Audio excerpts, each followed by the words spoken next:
Would you be surprised to know that some of the most successful women of our time face challenges just like you and I do? Hi, I'm Amber. And I'm Lisa. We're authors of the book Leading Ladies. Discover your God-grown strategy for success. We invite you to join us in an honest, messy bun conversation about the things we'd rather keep hidden in our lives. Some of those things can keep us from moving forward in purpose. So grab a cup of something delicious, kick off your shoes, and hang out with us for the next 30 minutes. Good morning and welcome to another edition of Coffee Chat. I'm Amber and Lisa. Yes, and we have an amazing guest today, Christina Custodio. Hello, lovely lady. Hello, good evening. We're so excited to have you on the program. I remember meeting you way back when, and I was telling you before in our pre-podcast chat that you always remind me of a lioness. And she said, lioness? No, it was lioness. I love blankets, but I don't drag one around. A little worried for a minute. Yeah, we were, but that's okay. He can play the piano really good. Oh, that's Schroeder. That's Schroeder. Yeah, you're mixing up your Peanuts characters, Amber. I think I need to go watch some Peanuts now to get it right. But thank you so much for being here. And Christina, your story is so amazing. And I just found out, besides an author and speaker, way back when, that you are actually a professional photographer. What in the world got you into writing as a professional photographer? It's an ADD thing. It really is. Like, I've got to do this and this and this and this. Yes. It's a blessing and a curse. Yeah. We understand those moments around here, right, Amber? Yeah. Anywhere we can multi-purpose. If we can take a photo, write something, and publish it right there. Absolutely. But you wrote this amazing book about your personal actually the testimony of what you walked through with your son when God changed his mind, which was pretty. It was a very dramatic episode for a mom to walk through with her teenage son. So he must have been in junior high, or he was in 8th grade. So why don't you take us back to Christina when you were the mom of this unexpected circumstances? Tell us about that situation. Yeah. So it was a fall hot day in South Carolina. I dropped Isaiah off at football practice, normal day. About 45 minutes later, I believe, I got a phone call from one of the trainers, and they said that he had a really bad headache and I should come get him because he didn't need to practice like that. They had a game the next day. They weren't hitting, they were just running plays. So that was a little different than normal practice. And when I went to get him, they pretty much, when they saw me arrive, they pretty much picked him up off the ground. Oh, wow. And one person on either side of him, and almost dragged him to the car. He wasn't able to walk on his own. Oh, wow. I thought he was being kind of dramatic because he was a dramatic kid. So I thought, really, kid, it's a headache. But I realized pretty quickly that it was not normal. He was throwing up. He was saying one word at a time. He couldn't speak in a whole sentence. And he said a few words like home and hurt. He wanted to go home and he hurt. And then he said, help. And that one got me. I thought, okay, something is really wrong. Got him in the car, took him to the emergency room, where we ultimately found out that he had a severe brain hemorrhage. We didn't know where it came from. Wow. But the scary thing about that is that since he was a baby, I had always felt like he was going to die young. But I thought, he's 13 years old. That's too young. Any time is too soon, I feel like. But it was very, very scary. And he needed to have emergency brain surgery to evacuate the blood. And that he had to be transferred to another hospital. And during that time, riding in the ambulance, I just was praying, God, don't let him die here. Don't let him die. And we made it to the other hospital, and people started arriving from church, family. We had tons of people in the waiting room. And there was a point where I left the room and went into the bathroom and prayed, but I didn't really know how to pray because I felt like God had already told me what the answer would be. So I just prayed, God, change your mind, change your mind, change your mind. I said it over and over again. And I walked out of that bathroom and I somehow felt perfect. I knew that I didn't have a sense of whether he would live or die, but I somehow knew that, and I know it was the Holy Spirit telling me that we would be okay. My family would be okay. My marriage would survive because, that's often one of the first things to go. My girls would be okay. I would survive it. And so, of course, I still begged him not to take him, but I knew that if he did, we would be okay. And I also knew that was going to be the story he had me to tell the world. I didn't know if it, what version it would be. My son died and I had faith, or my son lived and I had faith. And years before that, God had told me, I was at a women's conference, that I was going to speak to women. It was just this whole revelation. And I told him, no, I wasn't. And how did that work for you? Well, he's a very patient God. I feel now, looking back, I feel like he said, that's fine. I know you're not ready. I'm not ready for you. I just wanted you to be aware that at some time you were note to self. Yes. He was just keep that up on your keep that up on your fridge. Yes. So over the years, and I was like, I don't even have, what am I going to talk about? I don't have a story. And usually, these women who speak, they have something to share. And I'm like, I don't have anything. So it was at that moment that I knew this was going to be the thing. So he survived the surgery and we were grateful. We didn't know what it was going to look like still. We didn't know if he was going to wake up. We didn't know if when he woke up, he would know who we were. All these things are going through our head. Will we have to take care of him for the rest of his life? Is our family going to look normal? And the doctors didn't know either because they did not expect him to live. He should not have lived. I mean, the doctor who performed the surgery told me probably 3 or 4 different ways that he could die. And I was like, oh, gosh, I got it. It's because he was trying to prepare me. He did not believe he was going to live. He would do the best he could. It was bad. He had already started the process of dying. Oh my gosh. He was posturing, which I didn't know. I didn't know anything about that until later. And a friend of mine who worked in the ER at the time, and I don't even think this is in the book, she was down there and I didn't know that she had seen him because we had walked out to transfer to the hospital. She went and saw him and said he was posturing, and she never had a patient who was posturing who survived. Whoa. And that said a lot. Anytime I tell a medical person that, they look at me like, and he's still alive. And he's not only alive, he graduated from college in 4 years last week. I mean, it's crazy, but it was the language part of his brain that died, essentially, because when your brain fills with blood, it basically cuts off oxygen and it dies.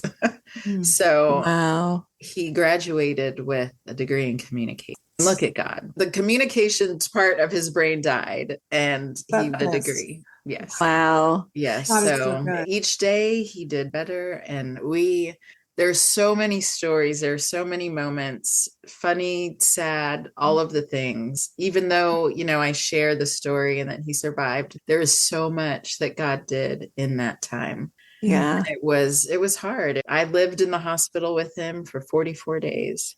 Yeah. And I think I left twice. Wow.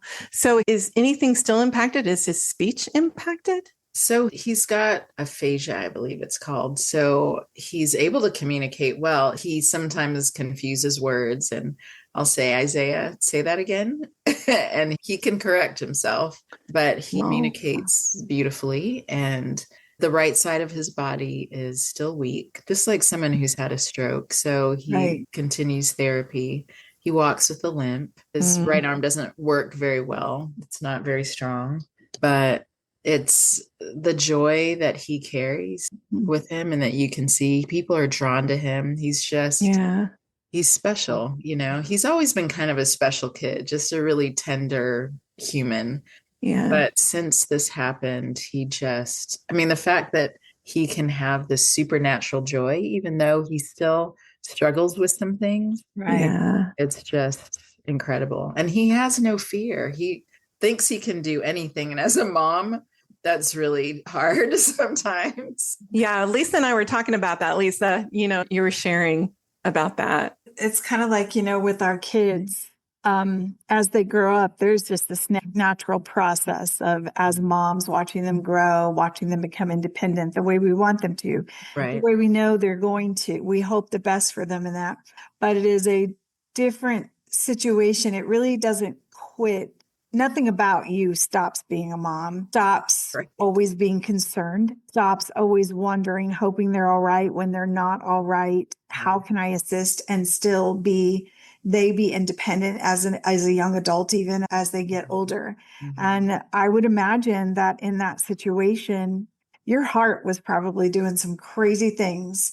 Yeah. And I know you say you had peace, but even within it's a different kind of peace, right? Yes. Even within peace, mm-hmm. I would imagine there were still what ifs in your mind. Absolutely. And I've had just enough of life to honestly have to say to God, I trust you in this, but that doesn't mean I'm not fearful. And it doesn't mean I don't have a lot of questions. And it doesn't mean I'm going to quit asking them. Right. So how did you balance those extreme moments? I made a lot of choices. Mm-hmm. I had to choose. Even when I struggled to trust him, I had to choose to do it anyway. So I like to tell people, when I am struggling to trust God, I go back to that night, for one, when I trusted God with Isaiah's life. Well, if you could trust him then, you could trust him with just about anything. But I often will say out loud so that I can hear it, I trust you, God. I trust you. I trust you, until I actually do. Because sometimes, it's just like the Father in the Bible who said, I believe, help my unbelief. Well, I trust you mostly. Yeah. Yeah. But there's some things I'm struggling with, so help me. And then sometimes I have to choose. I just decide I'm going to trust, and I'm going to, and I'm making it sound easier probably than it is, but it kind of is easy when you make a decision. You just do it. And if there's I felt like there was no options. I know you mentioned that when he was young, you always thought that he would die young. Yeah. You said, I was prepared for this. Even in that, as a mom, there's a lot of fear that moms have, worrying about all of it. And I know that even in that, I have to say that even in that process, you can look at God and have that fear, but God, I trust you. Somehow you've got to be able to redeem this. Yeah. When it looked like God had changed his mind, what did you think you were looking at? Did you expect to have a college graduate someday? Were you looking at worst case, best case? How were you juggling those what ifs? I may have been delusional, but I very often speak things that I want to happen, but I also understand that they may not happen the way I want them to. Right. But I choose to believe that the best thing can happen. Know that there are many parents out there who are having to take care of their kids for the rest of their lives. They don't get that empty nest. They don't get that thing they dream about. And so, but I was praying that I didn't have to be one of those parents. I mean, it was just an honest, I don't want this. If I have to, then I will, and we talked about that. But I just kept saying and believing that he was going to walk out of that hospital perfect. And I believed he was going to come out, and he's always been a really smart kid, but I thought that somehow this brain injury was going to tap into the genius part of his brain. And he was going to come out like playing instruments and speaking other languages, like that was kind of delusional. But I believed he would. And that's okay. God works in delusion. He does. Right? I mean, but he had to learn how to do everything over again. He had to learn how to walk and talk and write everything. It was like starting. So that had to have been frustrating for him as well. Oh, yes. I bet you that was. I can only liken it to this. I have 7 amazing grandchildren, and you finally get to the point in life. I have 5 children who are all adults. My youngest, like I said, is getting ready to graduate college in a year. And I was, hey, life is easy now. They go to the bathroom. I don't have to clean anything up. If it's their mess, they pick it up. Yeah. It's all wonderful. But to all of a sudden go to that stage where you have to care for someone because they can't care for themselves and do the things they want to do. Right. What was it like watching your son deal with having to do it all over? Did he have frustrations? Was it hard for him? It was. I think he handled it better than most kids, but there were times, I mean, we lived in the hospital. He doesn't remember the first 2 weeks. He was in ICU. He remembers nothing. Wow. He remembers, I think, when we got moved to a regular room for a couple of days and someone brought him chocolate. So he remembers that. But I would remember chocolate, that too. Yes, chocolate is memorable. Jars your memory. Yes. But there were times, he was trying to communicate and we didn't know what he was saying. And he was hungry and he wasn't allowed to eat yet. He was being fed through a tube. And that made me really sad. He had times when they were removing the staples from his head and they said it wouldn't hurt. And it hurt. Oh my goodness. I cried my eyes out. He was screaming and crying. And then I just had to climb in bed with him and hold him. There was nothing else to do. That was very difficult. And, I'm like, what if this is what it looks like? He was 13. So he was pretty, a developed boy. And his mom was there. And my husband, he had to work each day and he was taking care of the girls, so I was the one. I had to help him clean himself and just all the things. And it was definitely, he depended on me a lot. And it changed our relationship. We were always close, but that kind of thing, when you go through that with someone in their absolute weakest moments. Yeah. And it was, if I would leave the room for too long, I remember he had a physical therapy session and I had to go talk to another doctor and they had to come get me because he was crying. He was looking for 13 years old. And it was like separation anxiety. Right. Just like when you have a baby and they want their mommy. Yeah. So that was really hard. Wow. But I think most of us, we go to that place where we do what we have to do and we are going to protect our kid. We're going to take care. And I was that mom. And you don't think about yourself at that moment. No, he was my main focus. It was almost easier actually to stay in the hospital because he was my only focus. Mm-hmm. And so I just had to pray that God would take care of my girls. Right. They had my husband, my parents, they had people. They didn't have me all the time. Yeah. But I was like, God, you're going to have to take care of them because I can't leave. I know that there's, when you have that kind of a traumatic, thing that is happening to one of your children, the very fact that you have other kids. And how old were they when this all happened? My oldest was 16. No, she wasn't. She was 14. They're only a year apart.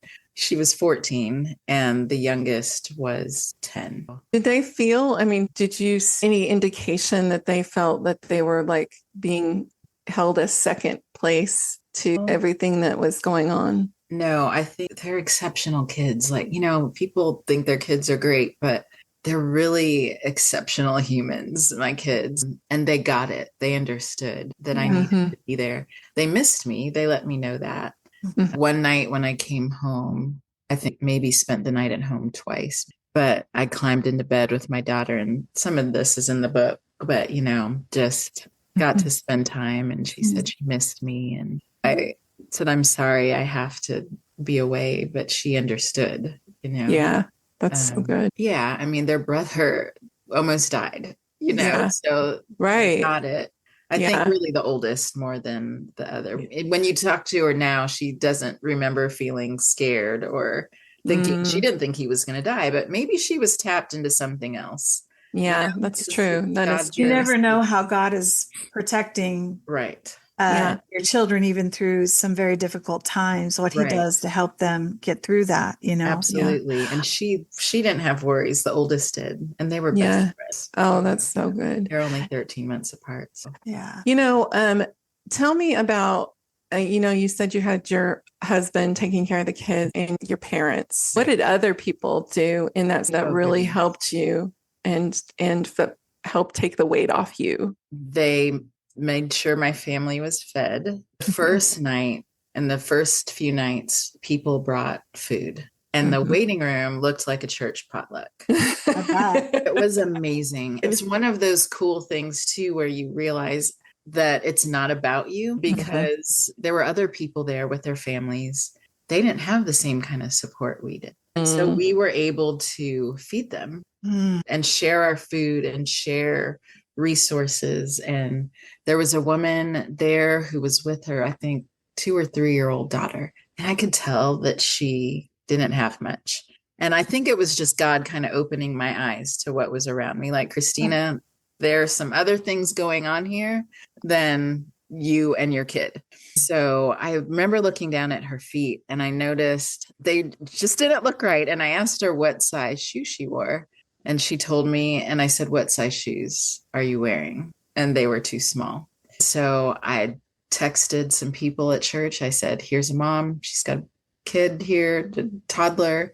She's in need." They bags and bags and boxes of food and clothes for her. It was so cool. There were a few situations like that where people who loved us provided for strangers in the hospital. And so it was kind of one of those things where James 1:2-4, consider it pure joy whenever you go through trials of many kinds. Like, I get it, because we were able to find joy in all of that. And we don't always see things until we're through them, but God was able to show me why we were going through it. One, I mean, it's never about us, only about us.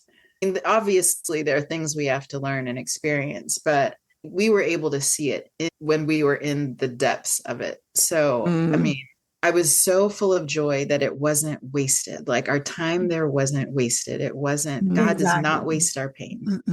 And so he was able to show, I was so grateful for the eyes to see all the other things he was doing inside of our pain.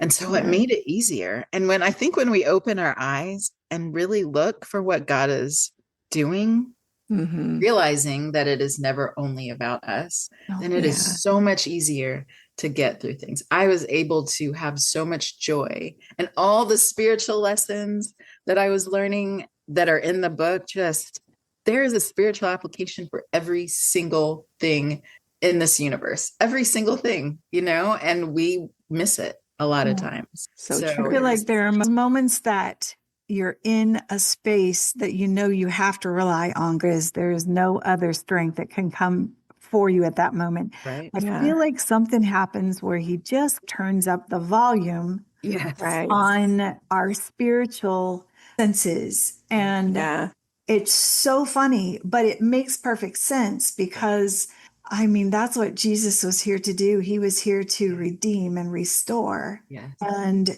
even in those difficult moments, we certainly aren't the only ones that are going through things. And he can use us even in those crazy times to help be that redemption moment, that restoration moment for someone. I think I was thinking as you were talking, Christina, I believe that a lot of times, I actually believe that when your brain breaks, you recognize the need for reliance, because when something like that happens, and I can say that even with my mental health issue, because it felt like, I always say it felt like I had a traumatic brain injury. It is. It's a kind of, and a lot of times people don't see it, but it was that hole where I had to recognize that I could not do it unless God filled that hole. Yes. Unless he came into that circumstance. So moreover, everything I've done since then has been a lesson in reliance. Yeah. In God coming into the weakness. it was interesting, even with wrestling the angel, the thing that the angel gave him was a limp. And I was like, ooh, that's a lesson in reliance. Right. That is a lesson in reliance. Because if you can't walk straight, if you can't walk, you're going to have a lot more reliance on God and his ability to give you strength, even to walk a mile, And when you said that your son walked with a limp, that was like, oh my goodness. Yeah, that in itself is a lesson, not only in what God brought him through, but a lesson in reliance. Because it seems like peace only happens in our reliance. Right. Yeah. There's so much freedom in it. People look at it the opposite. Well, if I have to depend on someone, then, I'm stuck. I'm bound to another person or God or whoever it is. But there is so much freedom when we release those things that we cannot control. So good. I think the sooner we learn that we have no control, the more we can rest in that. Yeah. And especially in moments where you're watching this happen to your child, you probably, I think getting to that point where I have absolutely no control over this. God, you are the only one. Yeah. So I have to rely on you in this. Right. I want to put that, I believe, help my unbelief up on my wall here. Because that's where we are as us. I believe God's going to, but what about this aspect? What about something I can do? Is this where you want me to step in for you? Yeah. And the whole thing is about the yoke. Ours is heavy. Yeah. And if we simply hand it over and rely on God to hold it, the freedom is in our shoulders. The freedom is, hey, take this, because, we're quick to give over our heavy bags to our spouses. Hey, carry this. Yeah. But here God is like, okay, give me that 500-pound piece of furniture that you're trying to tote. Right. And let me take it, because I can fully bear the weight, and you can be free from the weight. Yes. I had a situation with one of my girls, and it was something that most parents would just harp on. And I started to do that and say, this is where you need to change. You need to do this and this. But I feel like God gave me a gift of helping me see it differently. And I just prayed. I didn't say anything. I just prayed. God, bother her, change her, do whatever you need to do. And she came to me one day and told me that this thing had changed and that she felt like God had told her. And I was like, oh my goodness, look at that. All I had to do was talk to God about it. I did not have to take the burden of changing my kid. And I think that's hard as parents, because they are a responsibility, right? Like I think it continues on even there. I mean, I'm going through things with my adult children now where you have to do this. I can't be the one. And then really let it go and not make little comments, not try and be passive aggressive about it. Truly trust that God's going to do it. He will. There's so many things that we stop him. It's not like you can really stop God from doing it, but I feel like when we try and take over, he's like, all right, let's see how that works out. We do like to take control, and we want to say, I told you so, or I'm not even going to support you in this. But when you have to come down to love, when you have to come down to relying that God cares for your kid more than you do, and that somehow, some way, he is making an impact. You don't have to tell your kids that they're doing stuff wrong, because they're already hiding it. Or you can tell them you're choosing, you're doing. You don't even have to do that. Well, it's like they know, And it also applies for other people in this world. I think about that so much. Why do we think that it's our responsibility to tell other people how to live? Like we think they haven't made the decision, right? Yeah. We think they hadn't weighed it. Yeah. There's something in their life experience that has encouraged them to believe what they believe. Yeah. We feel like we have to fix that for them. Yeah. Let me fix you. Yeah. I remember when I was writing the flowers devotional, and I was like, because there's a lot of the lawn imagery about what would my neighbor think if either lawn was messy and then I went over and just mowed it and just was like sarcastic about it and just like, you don't go and do that like that unless you have permission to do it. You don't just run over and say, I don't like your landscaping. Can you make it a little bit more like mine? Because that is not how God works. Nope. And you can't jump if your kids go and your adult kids decide to go play in that landscape. You can't like, okay, I'm going to mow this down and then you can play. And everybody has a different way they're supposed to go. And I think Christians struggle with that. Right. God meets people where they are. We're all made differently. We don't communicate the same. We don't live the same. And God, that's true. Creator. Our last podcast, we even talked about that. We talked about unity and what it looks like in this world, and especially for the church. And I just really believe God gave us such different opinions within the church because he wants that. It has to be intentional. Yeah. He has to want us to embrace diversity and someone's opinion that's not quite like ours. Right. Yeah. And it had to have been an on purpose thing that he did. So why don't we treat it with the kind of value that would say, we know God did this on purpose. What can we learn out of these differences? Yeah. How can we? I love, go ahead, Christina. No, that's okay. Yeah. Unity doesn't mean sameness. No, it doesn't. It doesn't mean sameness. Beautiful diversity of thought, diversity of culture. All things. And God can use it all together. Yes. Just because someone isn't at your level or you think your level, we're not, the difference between rightness and righteousness. That's right. And we want to say, this is righteousness, this kind of, no, we want to be right. We want to make people right. Yeah. Well, unless we can't make people right, that's what Jesus did. He made people right with him. But we're all at a different level of working out our faith. And please do not, and this is, and if this is a PSA, please do not judge people who are on the brink of accepting Christ into your heart when you think that they do X, Y, and Z, and this is sinful. Believe that Jesus is enough and he's going to work out his faith in them. And God doesn't make us, he doesn't put us in bleach and hang us out, because that would be dangerous. He doesn't go, in a way he does. He makes us right. And that's only because of Jesus's blood. That's nothing about what we do. That's right. And thank God, because we'd all be a sorry lot. I have enough problems keeping my socks white. I'm glad I have Jesus. The choices we make in this life after Jesus comes into that is just the lessons we need to learn to be more like him.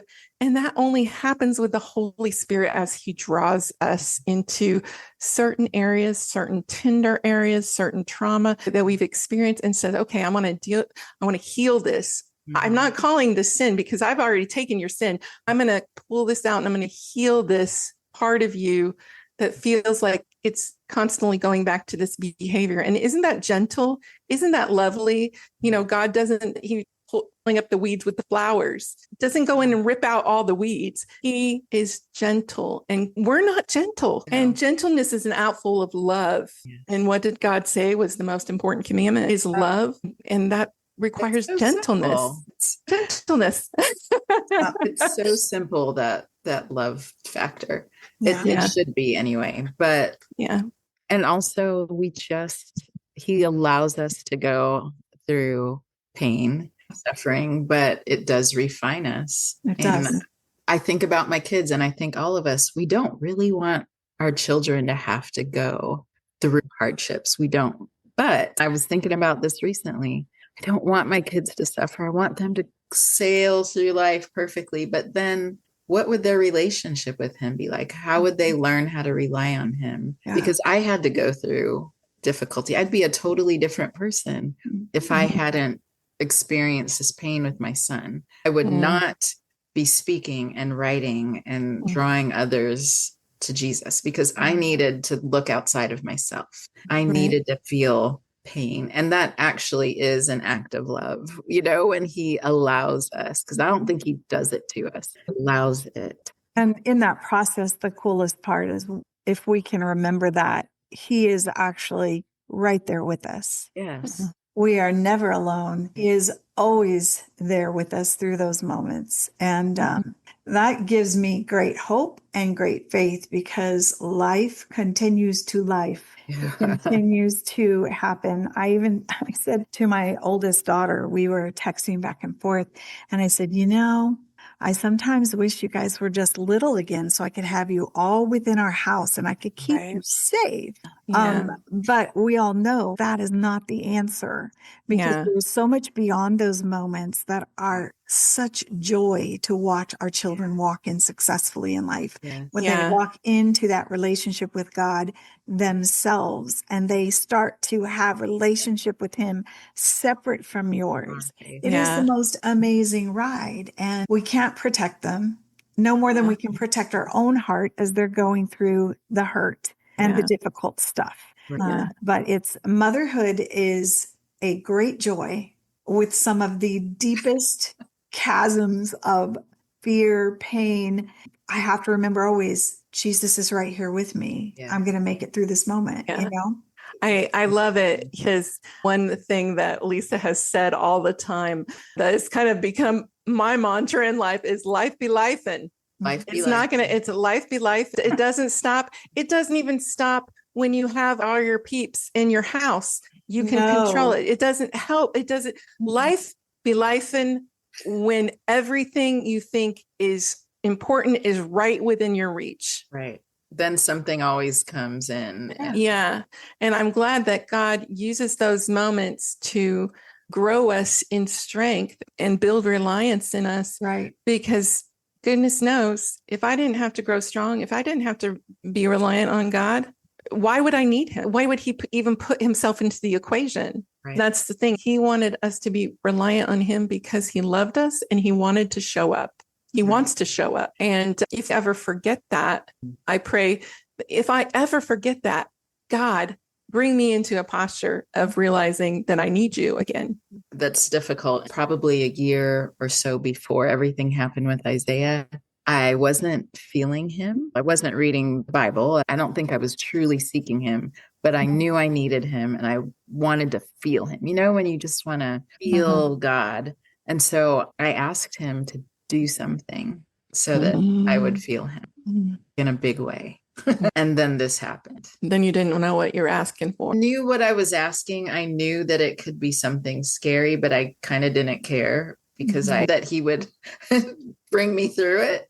But I certainly didn't think it was something with my kid. But you know what you're saying, it hits because I wanted to feel him. And he knew that in order to do that, I would have to be allowed to go through some stuff. And I asked for it. Grateful. I'm nothing but grateful. I wouldn't necessarily for that. Yeah. But the way that I see him now and understand him, I wouldn't trade that. And Isaiah said, he'll say to you, I thought I knew God before, but I really know. Yeah. And he would not go back. He's okay. Yeah. With the limp and with the with the arm and body. Yeah. I mean, and at such a young age, he was but he had to go through something. Yeah. He had to go through having to rely on God, having to rely on me, he could do nothing. Yeah.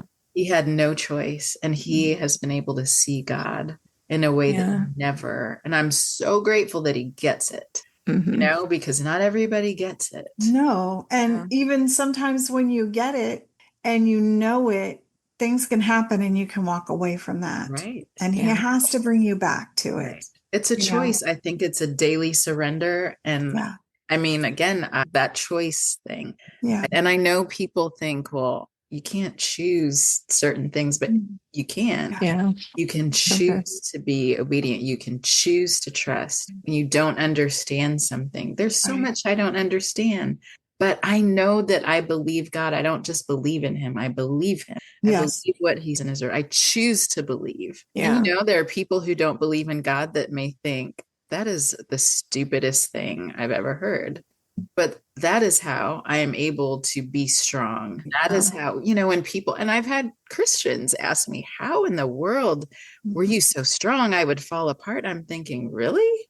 Do you believe God? Right. Do you believe what he said? Yeah. It was a choice, but that was my only choice in my. When you've experienced Christ to the point to where you know that he's real and he's really interacting with you through the ups as well as the downs.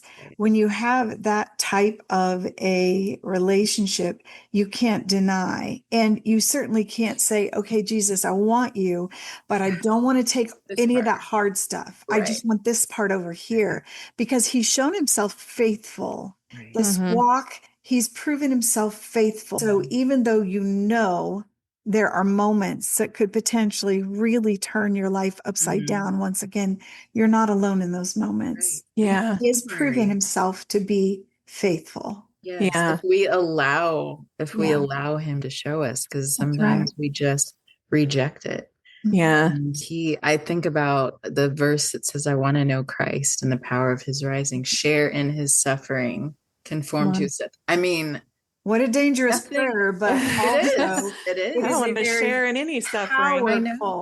Powerful decision. Yes. What he did, like nothing we go through will ever be that. Mm-hmm. And when we are boo-hooing and feeling sorry and it's okay to cry. We need to cry. We need to scream, yell, shout sometimes, but then suck it up after you do all that and trust him and realize that he's never going to ask us to die for billions of people. Yeah. Never. It's done. He did the thing. So if we get to share in a little tiny bit of what he did and allow that to make us righteous, it's temporary. This is not our final destination. It's so funny that you can, at the end of the day, I get angry, I get upset. I've cussed out God before and he can handle it. But, people who say that you're crazy for believing in God, what are you going to say? At the end of the day, yell at yourself, be upset with yourself, and trust yourself. That does not even make sense. No. I don't want to do that. I know that a father who loves me is greater than all my circumstance, and he has it. And I don't want to put the pressure on myself. Why put the pressure on yourself to hold things that you have no capacity to change? And I've had to tell myself a lot when things happen that I don't like, that are way out here, I can put a lot of pressure on myself to think I have to change things, but only God can change them. And yes, I can know what I believe and I can speak, but at the end of the day, am I taking more pressure from what's happening up there, or am I taking more peace from who's up here? And can we just talk to you for the next 2 hours? Because sometimes we get into these conversations. I even forget that they're supposed to be this long, and our listening audience. They might not be able to handle that. But I would love for you to close us out with a word of prayer, because they are those people. I'm those people who we can get so bogged down in our circumstances and just get consumed by our own desire to control these situations that are beyond our control.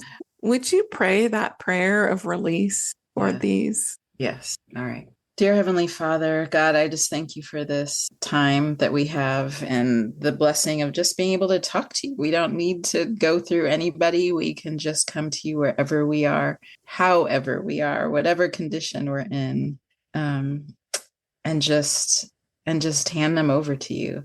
God, today I just lift up every person who is carrying a weight that they were never meant to carry. You did not intend for us to carry these things. And I just continue and lift up those who are overwhelmed and trying to fix everything on their own, and they're forgetting, or maybe they don't even know that you're willing and able to help. God, remind them, let them know that you are not distant, that you're an ever-present God, and you're near to the brokenhearted, and you're strong enough to carry every burden. You can even handle getting cussed out.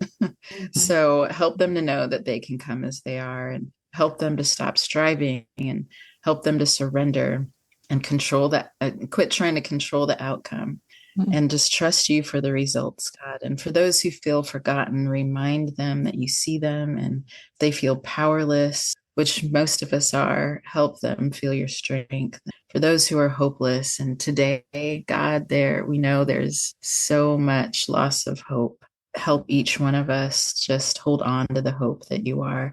And for those who are exhausted, because this world is exhausting, give them rest. God, just help each of us to place all of our pain and our struggles and our questions and our fear at your feet, because we know that you are the only one who can handle it. You never intended for us to do it on our own. And God, just bless each one and change circumstances, change lives, and use each of us to help others through that as well. It's in Jesus' precious and holy name I pray. Amen. Amen. Amen. Thank you, Christina. Well, we have some amazing news about Leading Ladies at the book and the journal. We are in the final stretch of releasing it. Yes. Our second edition is coming soon. It's like a rebirth of our baby, our book baby, in the middle of the I don't know, the disappointment of everything closing. And now the baby is being born again, I think, into new life in Christ Jesus. Yes. So we're excited about that happening. And Lisa, do you have any other closing comments that you'd like to? No, I just thank you so much, Christina, for joining us today. And we just want to remind everybody, Christina's book, once again, is called When God Changed His Mind, a true story of trial, triumph, and finding joy beyond circumstance. Where can people get that book, Christina? I want to say Amazon, but you can buy anything there. Go to see if you can order it from your local bookstore, but check your local bookstore. Yes. And, yes. In case you would like to, hopefully people will want to hear more about your story. And check out her Facebook page, your Facebook page, Christina Custodio, author, speaker, right? Yes. Okay. And I give messages of encouragement each day, and sometimes a little gentle reprimand. I love that. That's why I love your stuff all the time, because you know what? There are some women, and you are the lioness, not lioness, that you just have that way of communicating truth with love. And I just love it, because I feel like you're a voice of challenge to people in this time and in this place. So, and I know that you do that for me. So thank you for all you do online, because social media is our media. She is a media missionary, just where she is. And I'm so thankful for that. And I want to make sure you guys are going over to our Facebook page. You can go to Coffee Chat Ladies, and you'll find us. You'll find our podcast on all the podcast networks. Just look for Coffee Chat with Amber and Lisa. We would love for you to sign up and hear amazing women's stories like Christina's. We want you to be encouraged. And we will have more reports later on. We are actually taking a break in August. Yeah, we are. We're taking a break for back to school. And so we might send a little bit more, some of the pre-recorded podcasts, but we're going to take some, I don't know if it's called mom time. Is it mom time? Because I'm really just going to work here. I know. Well, that's okay. You're doing mom time for other people you are That's right. Other people's children I'm momming. Mama Burns. Well, you guys, you take care. And take care. Thank you for listening. Day. In a world that often tries to confine and categorize, best-selling book Leading Ladies, discover your God-grown strategy for success. Celebrates the diverse tapestry of women just like you and their unique journeys of faith. Join Lisa and I as we partner with over 30 women from every hue, age, and walk of life, united by one mission: to let Christ shine through our gifts, wherever we are. Within the pages of Leading Ladies, you'll find a wealth of wisdom, inspiration, and practical guidance. These women share their personal stories, triumphs, failures, and the lessons they've learned along the way. Leading Ladies is more than just a book. It's a movement, a call to action for women of faith to rise up, support one another, and make a difference in the world.